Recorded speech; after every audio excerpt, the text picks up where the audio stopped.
নির্বাচন নিয়ে দেশে এখনও ষড়যন্ত্র হচ্ছে বলে অভিযোগ করেছেন ৮০ দশকের ছাত্রনেতা ও ছাত্রদলের সাবেক সভাপতি আবুল কাশেম চৌধুরী। তিনি বলেন, সেনাবাহিনীকে ঐক্যবদ্ধ থেকে জাতীয় স্বার্থে তা মোকাবেলা করতে হবে। বাংলাদেশ মফস্বল সাংবাদিক অ্যাসোসিয়েশন আয়োজিত জাতীয় প্রেস ক্লাবের সামনে বিক্ষোভ সমাবেশে আবুল কাশেম চৌধুরী বলেন, সংখ্যানুপাতিক হারে নির্বাচনের কথা বলে জাতিকে বিভক্ত করবেন না।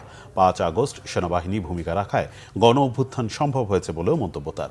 ছাত্রদলের সাবেক এই সভাপতি জানান, গত ১৭ বছর তারা ভোট দিতে পারেনি, এজন্য শেখ হাসিনা সহ ফ্যাসিস্টদের বিচার দাবি করেন তিনি।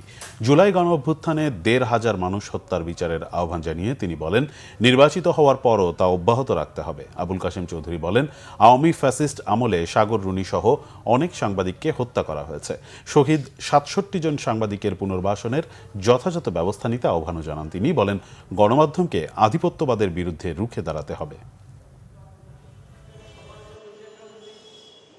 প্রফেশনেট ইলেকশন, ওই ইলেকশন সেই ইলেকশন, এইগুলি বলে জাতিকে বিভক্ত করবেন না।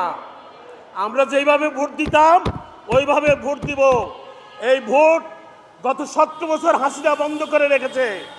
আমি আজকে দাবি করছি, শেখ হাসিনা সহ তার দোসরদের, এই ফ্যাসিস্টদের হত্যার বিচার করতে হবে। বিভিন্ন ষড়যন্ত্র চলছে।